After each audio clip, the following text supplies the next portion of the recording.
ورحمه الله. كي دايرين؟ لاباس عليكم؟ نتمنى انكم تكونوا بخير وعلى خير في تمام الصحه والعافيه. مرحبا بكم في قناتي شهوات سلمى. اليوم غادي نحضر معكم الميني بطبوط اللي كنحتاجوه في المائده ديال شهر رمضان الكريم، الله يدخلوا علينا بالصحه والسلامه. اليوم غادي نحضروه معكم وغنحتفظوا به ان شاء الله في المجمد، ونهار تبغيو كتجبدوه وتستعملوه. الان ندوزو المقادير. عندي هنا 2 كيسان ديال الدقيق ديال الفينو او القمح الرقيق. عندي هنا 2 كؤوس ديال الدقيق الفورس. عندي هنا 2 معالق كبار ديال زيت المائده كيخلي هاد البطبوط طري. عندي معلقه كبيره ديال الخميره ديال الخبز، وعندي واحد المعلقه كبيره مع مرش ديال سكر سنيده، وعندي قبصه ملح. غندوزو للطريقه ديال التحضير. غندير في واحد الكسريه هذا الدقيق كله. بسم الله. صافي، هنا بعد ما خلطت هذاك الدقيق كنضيف ديك الملعقه ديال السكر سنيده، كنضيف ديك الملعقه كبيره ديال خميره الخبز، كنضيف الملح حسب الذوق، كنضيف هذوك 2 معالق ديال الزيت كبار. صافي، وهنا عندي الماء الدافئ باش نجمع هاد العجينه. بسم الله. هاد العجينه ما خصها تكون خفيفه وما خصهاش تكون قاصحه في القياس باش يجينا ينجح معنا هذاك البطبوط. نجمع هكا العجينه.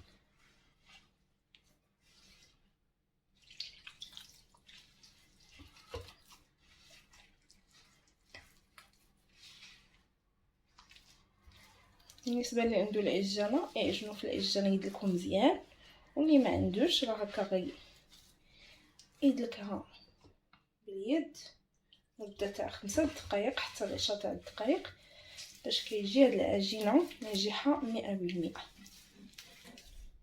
صافي، هنا بعد ما جمعتها غندلكها كي قلت لكم واحد المده ديال 5 دقائق حتى 10 تاع الدقائق.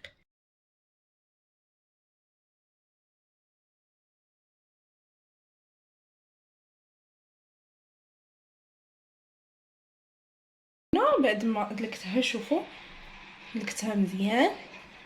دابا غادي يا اما نرشوها بالقليل من الدقيق اولا ندهنوها بالقليل من الزيت ونديروها في واحد البانيو اولا نخليوها نيت هنا في الكسريه، وغادي نغطيو عليها بالسلوفان. صافي، انا درتها هنا في هذا البانيو باش كيكون مجموع عليها وتاخذ الوقت ديالها في الخميره. هاد العمليه مهمه انكم تخليوها تخمر مزيان مزيان حتى يتضاعف الحجم ديالها. انا غادي نغطي عليها بالسلوفان ونديرها تحت شي منطه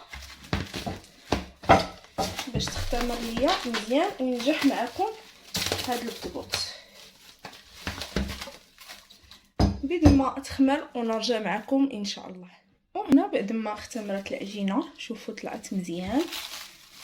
هاد العمليه ضروري منها تخليوه يخمر مزيان.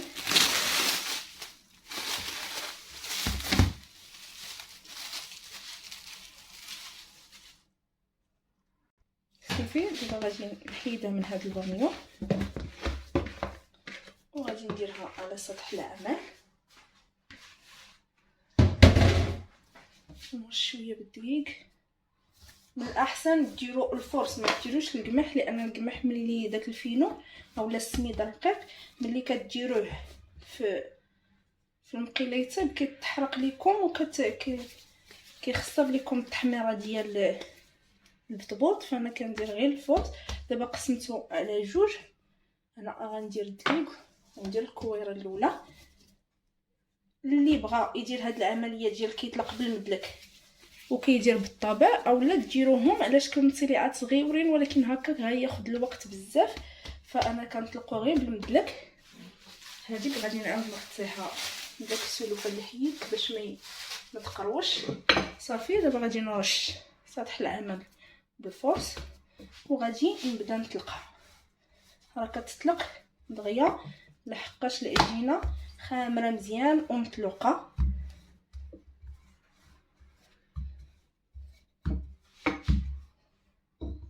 صافي، هنا بعد ما طلقتها راه ما خليتهاش ما رققتهاش، خليت فيها شويه السمك شويه غليظ. صافي دابا غادي نغطيها بواحد المنديل. علاش؟ باش ملي نبغي نطبعها ما تبقاش ترجع معايا. غنغطيها واحد المده ديال 5 دقائق، منين واحد 5 دقائق ونرجعوا معكم. صافي هنا بعد ما دازت 5 دقائق غنحيد القطع العجينه. علاش كنديروا هذه العمليه؟ باش ملي كنبغيو نقطعوا بالقطعه ما كتبقاش ترجع لينا العجينه. دابا نجي يا اما هاد القطعه اولا هذه ديال الحديد. انا غندير هذه شويه كبيره ديال الحديد باش ندير بطبوط اللي شويه كبير ما يكون صغير. وكيف كنقول لكم غادي توركوا توريكه تدوروا صافي باش ما يديفورماش لكم هاد البطبوط. كنبقى بحال هكا. وعندي هنا في الجنب واحد الطاوه اللي دايره فيها واحد الزويف باش غادي نحط فيها هاد البطبوط يعاود يخمر للمره الثانيه.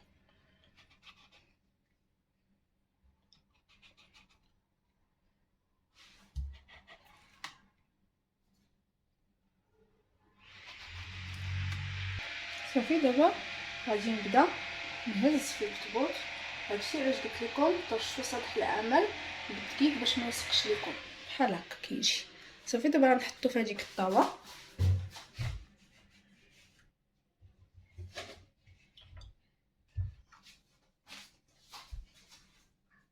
وهاد العجينه اللي غادي تشد ليا غادي نشدها نعاود نجمعها بالاطراف ديال الاصابع ونحطها في بلاستيكه حتى كتطلق، ونعاود نطلقها ونشكلها حتى هي في نفس الطريقه. صافي هاد العجينه اللي كتشد كنشدها غير هكا كنجمعها غير هكا. صافي غادي نحطها ونعاود معكم الاخرى اللي خليت هنايا. بسم الله. كنعاود نرش سطح العمل بالدقيق باش ما تلصقش لكم العجينه.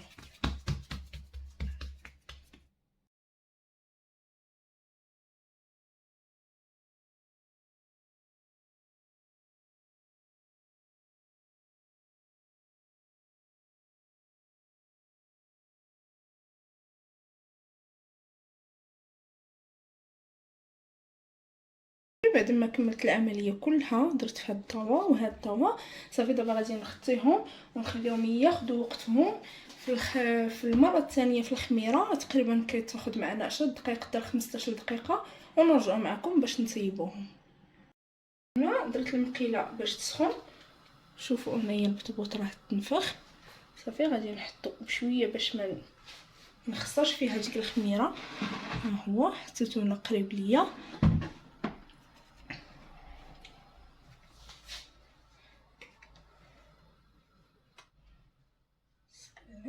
اللي بغى يدهن هاد المقيله بالزيت يدهنها باش يجي داك المطلوع محمر. اللي بغى انا ما دهنتهاش.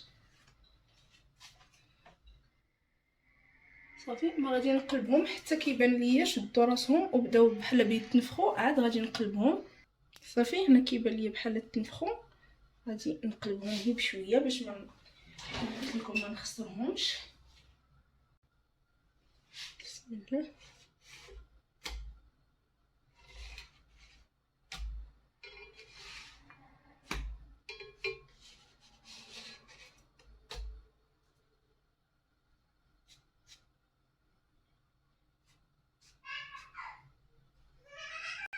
صافي انا كنبقى نقلب فيهم غير بشويه. كيف ما كتشوفوا راه كيتنفخوا هانتوما شفتوا. هذا كتعرفوا ان المطلوع راه نجح معكم. وكنبقى نقلبوهم حتى كيتحمروا على خاطرهم.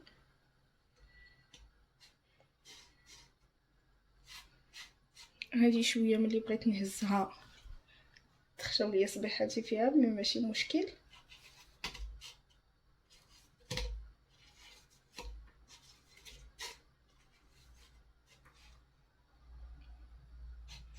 هانتوما شفتوا كيفاش كيتنفخ. هانتوما شفتوا راه دغيا كيتحمروا. ما تخليوهمش يطيبوا بزاف باش ما يقصحوش لكم ما يقرشوش. صافي غير هاد القياس هانتوما حيت هو صغيور. صافي كنحيدو كنديرو في واحد الزويف وكنغطيو عليه. صافي كنحيدو هاد الكميه ونديرو الاخرى.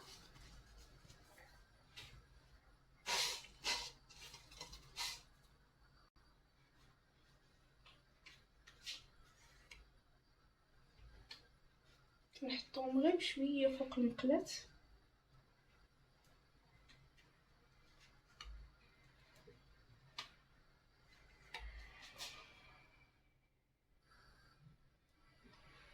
صافي شفتوا كيفاش دغيا كتنفخ. هذا كما قلت لكم المطلوع ناجح 100%.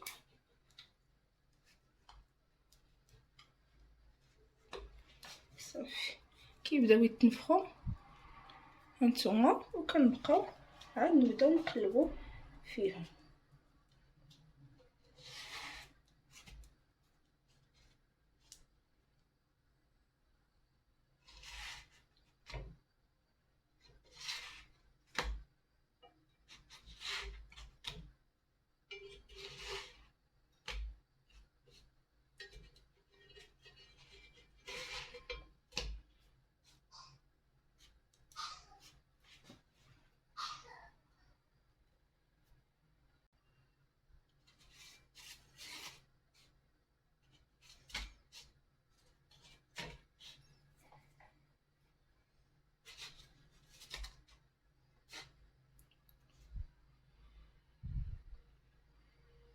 صافي انا غنستمر بهذه الطريقه حتى نكمل الطياب ديال البتبوط ونرجعوا معكم ان شاء الله.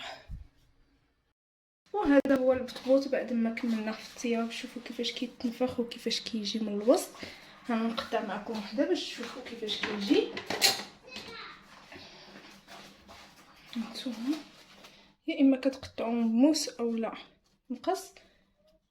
شوفوا كيفاش كيجي من الوسط رطب وخاوي من البابه. كاين هذا ناجح 100%. كنتمنى انكم تجربوه، غير تبعوا المراحل كيف درت، خليوه يخمر مزيان المره الاولى والمره الثانيه، ما تخليوش يخمر اكثر من 15 دقيقه على حسب الجو. شوفوا كيفاش كيجي. صافي دابا غادي ناخذوا القياس اللي بغيتو، مثلا 6 او 10 بحال هكا، وكنديروهم تاني في السلوفان. كنجمعوهم هكا في السلوفان ونديروهم في بلاستيكه ونخشيوهم في المجمد. نهار تبغيوهم كتجبدوهم حتى كيطلقوا وكتعمروهم بالحشوه اللي بغيتو. ان شاء الله غادي ندير معكم عده حشوات باش تشوفوا كيفاش كيجيو. صراحه زوينين رطبين وخاويين من الداخل، ما فيهمش اللبابه. اذا ناجحين 100%. وكانت هذه هي الوصفه اليوم. كنتمنى انها تنال الاعجاب ديالكم. جربوها وتبارطاجيوها مع الاصدقاء والاحباب.